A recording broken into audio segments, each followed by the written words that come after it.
So my friend wants the Jodi Arias update. Let's see what I can think about that.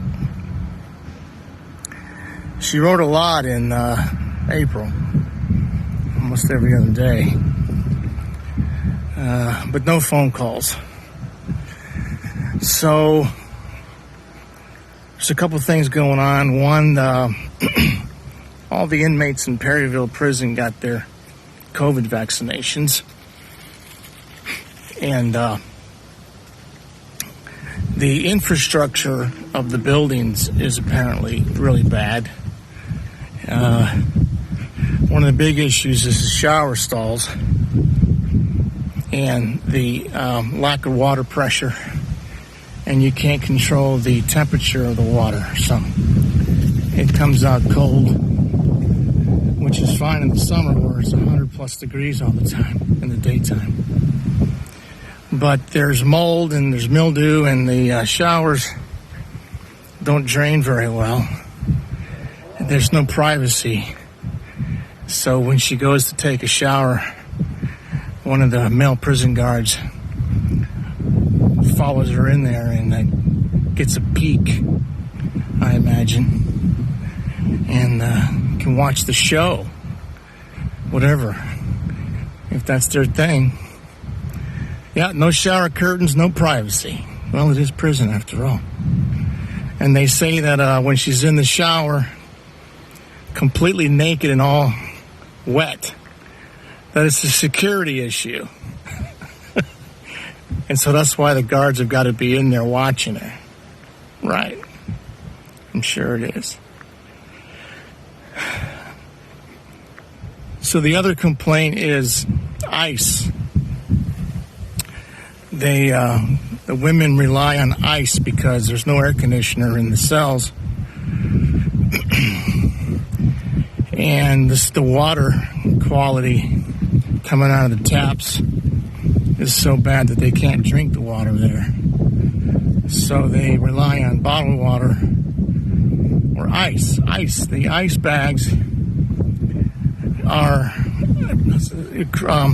highly priced. I'm not sure what the price is, but out here in the real world, you can get a bag of ice for $2. But in prison, I think it's like $6 or $8 for a bag of ice, which only lasts for 24 hours or so. And very few inmates have got that kind of money. And the bottled water, too, is overpriced. And everything in the prison store is overpriced. But lately there's been a shortage of ice. No ice. So the ice is the one way that keeps everybody cool.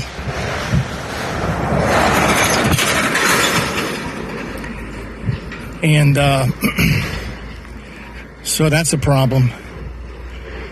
And so apparently 2 male prisoners escaped from a prison out there in Arizona a couple of weeks ago.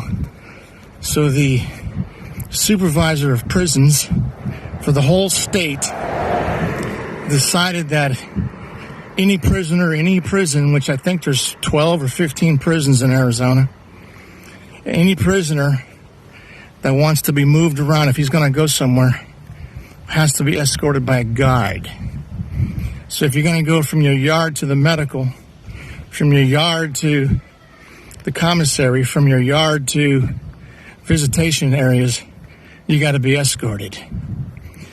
And they're not going to do one at a time, so they're going to wait for a group to form before you can go. So if you want to go, you're basically not going to go until 6 or 8 other inmates are going to go.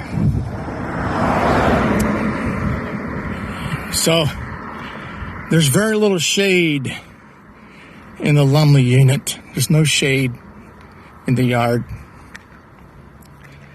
So Jodi is healthy apparently still, and she's reading her books, listening to CDs. I guess she's still drawing stuff, even though they took away the acrylic paints She's sketching with a pencil. And I think the only kind of pencils they are allowed to use are those little golf scorecard pencils that you find in a golf cart. These real short little things. So they really can't stab anybody with a golf cart pencil.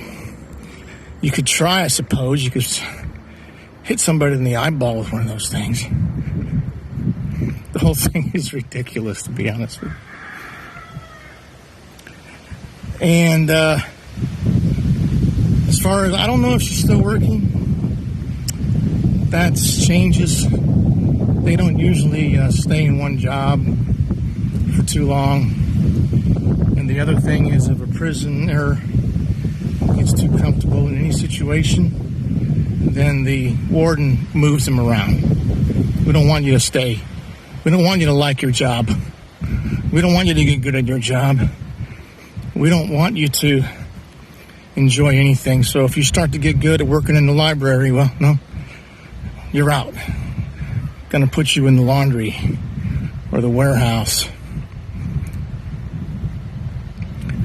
That's about it. Of course, when she writes, she never really says much anyway. So that's the latest and greatest on Jodi Arias. 281129. Prisoner in Perryville Prison, Arizona. Okay, Emil. I hope that's kind of what you were looking for.